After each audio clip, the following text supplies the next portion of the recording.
You are listening to RudolfSteinerAudio.com. If you are listening to the podcast of this, it is located at RudolfSteiner.podbean.com. Please consider becoming a patron. As well, there are two publishing houses, SteinerBooks.org in America and RudolfSteinerPress.com in England, who are the sole publishers of Steiner into English and have given me permission to do these recordings. Please consider patronizing them as well.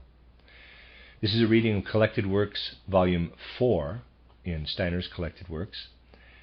It is the Michael Wilson translation of The Philosophy of Freedom, newly revised for the special edition marking the 150th anniversary of Rudolf Steiner's birth, so the paginations are in this new volume for those of you that have older volumes. This is the second, section I'm reading, and this is Steiner's Prefaces. We begin with the preface to the revised edition of 1918. There are two fundamental questions in the life of the human soul, toward which everything to be discussed in this book is directed. One is it possible to find a view of the essential nature of man, such as will give us a foundation for everything else that comes to meet us, whether through life experience or through science, which we feel is otherwise not self-supporting and therefore liable to be driven by doubt and criticism into the realm of uncertainty? The other question is this: is man entitled to claim for himself freedom of will, or is freedom a mere illusion begotten of his inability to recognize the threads of necessity on which his will, like any natural event, depends? It is no artificial tissue of theories that provokes this question. In a certain mood, it presents itself quite naturally to the human soul. And one may well feel that if the soul has not at some time found itself faced in utmost seriousness by the problem of free will or necessity, it will not have reached its full stature. This book is intended to show that the experiences which the second problem causes man's soul to undergo depend upon the position he is able to take up toward the first problem. An attempt is made to prove that there is a view of the nature of man's being which can support the rest of knowledge, and further, that this view completely justifies the idea of free will, provided only that we have first discovered that region of the soul in which free will can unfold itself. The view to which we here refer is one which, once gained, is capable of becoming part and parcel of the very life of the soul itself. The answer given to the two problems will not be of the purely theoretical sort, which, once mastered, may be carried about as a conviction preserved by memory. Such an answer would, for the whole manner of thinking on which the book is based, be no real answer at all. The book will not give a ready-made, self-contained answer of this sort, but will point to a field of experience in which man's inner soul activity supplies a living answer to these questions at every moment that he needs one. Whoever has once discovered the region of the soul where these questions unfold will find that the very contemplation of this region gives him all that he needs for the solution of the two problems. With the knowledge thus acquired, he may then, as desire or destiny impels him, adventure further into the breadths and depths of this enigmatical life of ours. Thus it would appear that a kind of knowledge which proves its justification and validity by its own inner life as well as by the kinship of its own life with the whole life of the human soul, does in fact exist. This is how I thought about the content of this book when I first wrote it down 25 years ago. Today, once again, I have to set down similar sentences if I'm to characterize the main ideas of the book. At the original writing, I limited myself to saying no more than was in the strictest sense connected with the two fundamental questions which I have outlined. If anyone should be astonished at not finding in this book any reference to that region of the world of spiritual experience described in my later writings, I would ask him to bear in mind that it was not my purpose at that time to set down the results of spiritual research, but first to lay the foundations on which such results can rest. The philosophy of freedom does not contain any results of this sort, any more than it contains special results of the natural sciences. But what it does contain is, in my judgment, absolutely necessary for anyone who seeks a secure foundation for such knowledge. What I have said in this book may be acceptable even to some who, for reasons of their own, refuse to have anything to do with the results of my researches into the spiritual realm. But anyone who feels drawn toward the results of these spiritual researches may well appreciate the importance of what I was here trying to do.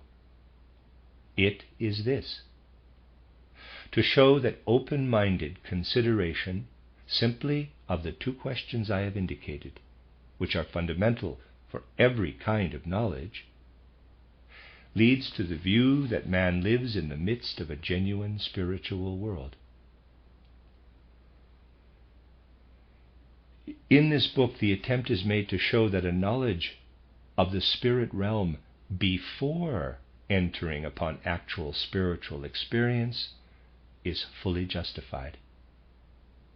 The course of this demonstration is so conducted that for anyone who is able and willing to enter into these arguments, it is never necessary, in order to accept them, to cast furtive glances at the experiences which my later writings have shown to be relevant. Thus it seems to me that in one sense this book occupies a position completely independent of my writings on actual spiritual scientific matters. Yet, in another sense, it is most intimately connected with them. These considerations have moved me now, after a lapse of 25 years, to republish the contents of this book practically unaltered in all essentials. I have, however, made additions of some length to a number of chapters. The misunderstandings of my argument which I have met seemed to make these more detailed elaborations necessary. Changes of text have been made only where it appeared to me that I had said clumsily what I meant to say a quarter of a century ago. Parenthesis, only ill will could find in these changes occasion to suggest that I have changed my fundamental conviction. Close parenthesis. For many years my book has been out of print, in spite of the fact, which is apparent from what I have just said, that my utterances of 25 years ago about these problems still seem to me just as relevant today. I hesitated a long time about the completion of this revised edition. Again and again I have asked myself whether I ought not, at this point or that, to define my position toward the numerous philosophical views which have been put forward since the publication of the first edition. Yet my preoccupation in recent years with researches into the purely spiritual realm prevented me from doing this in the way I could have wished. However, a survey of the philosophical literature of the present day, as thorough as I could make it, has convinced me that such a critical discussion, tempting though it would be in itself, would be out of place in the context of this book. All that it seemed to me necessary to say about recent philosophical tendencies, from the point of view of the philosophy of freedom, may be found in the second volume of my title, Riddles of Philosophy. Rudolf Steiner, April 1918. Preface to the first edition, 1894, revised 1918. In the following is reproduced in all essentials what stood as a preface in the first edition of this book. Since it shows the mood of thought out of which I wrote this book 25 years ago, rather than having any direct bearing on its contents, I include it here as an appendix. I do not want to omit it altogether, because the opinion keeps cropping up that I need to suppress some of my earlier writings on account of my later ones on spiritual science. Only the very first introductory sentences of this preface in the first edition have been altogether omitted here, because today they seem to me quite irrelevant.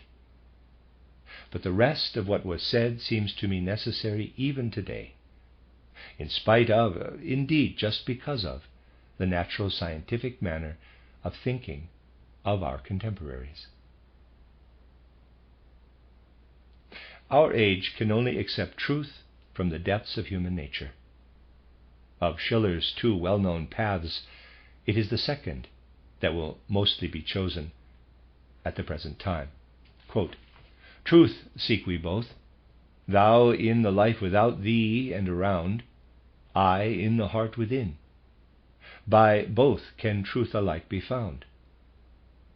The healthy eye can through the world the great Creator track. The healthy heart is but the glass which gives creation back." Close quote, translation by E. Bulwer-Lytton. A truth which comes to us from outside always bears the stamp of uncertainty. We can believe only what appears to each one of us in our own hearts as truth. Only the truth can give us assurance in developing our individual powers. Whoever is tortured by doubts finds his powers lamed. In a world full of riddles, he can find no goal for his creative energies. We no longer want merely to believe, we want to know. Belief demands the acceptance of truths which we do not fully comprehend. But things we do not fully comprehend are repugnant to the individual element in us, which wants to experience everything in the depths of its inner being. The only knowledge which satisfies us is one which is subject to no external standards, but springs from the inner life of the personality. Again, we do not want any knowledge of the kind that has become frozen once and for all into rigid academic rules, preserved in encyclopedias valid for all time. Each of us claims the right to start from the facts that lie nearest to hand, from his own immediate experiences, and thence to ascend to a knowledge of the whole universe. We strive after certainty in knowledge, but each in his own way. Our scientific doctrines, too, should no longer be formulated as if we were unconditionally compelled to accept them. None of us would wish to give a scientific work a title like Fichte's, "A pellucid account for the general public concerning the real nature of the newest philosophy, an attempt to compel the readers to understand." End title. Today, nobody should be compelled to understand. From anyone who is not driven to a certain view by his own individual needs, we demand no acknowledgement or agreement. Even with the immature human being, the child, we do not nowadays cram knowledge into it, but we try to develop its capacities so that it will no longer need to be compelled to understand, but will want to understand. I am under no illusion about these characteristics of my time. I know how much the tendency prevails to make things impersonal and stereotyped. But I know equally well that many of my contemporaries try to order their lives in the kind of way I have indicated. To them I would dedicate this book. It is not meant to give the only possible path to the truth, but is meant to describe the path taken by one for whom truth is the main concern. The book leads at first into somewhat abstract regions, where thought must draw sharp outlines if it is to reach clearly defined positions. But the reader will also be led out of these arid concepts into concrete life. I am indeed fully convinced that one must raise oneself into the ethereal realm of concepts if one would experience every aspect of existence. Whoever appreciates only the pleasures of the senses is unacquainted with life's sweetest savors. The Oriental sages make their disciples live a life of renunciation and asceticism for years before they impart to them their own wisdom. The Western world no longer demands pious exercises and ascetic habits as a preparation for science, but it does require the willingness to withdraw oneself a while from the immediate impressions of life and to betake oneself into the realm of pure thought. The realms of life are many.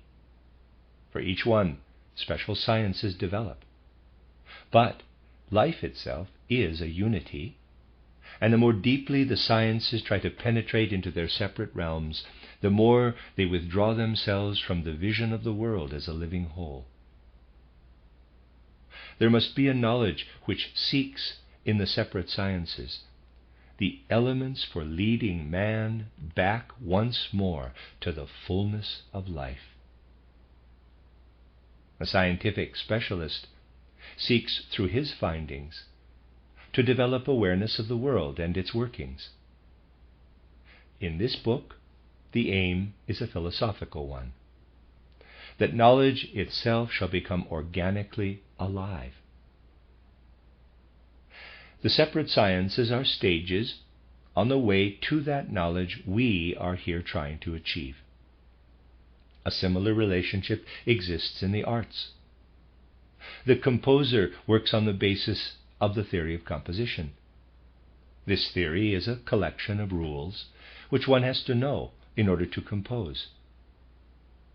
In composing, the rules of the theory become the servants of life itself, of reality.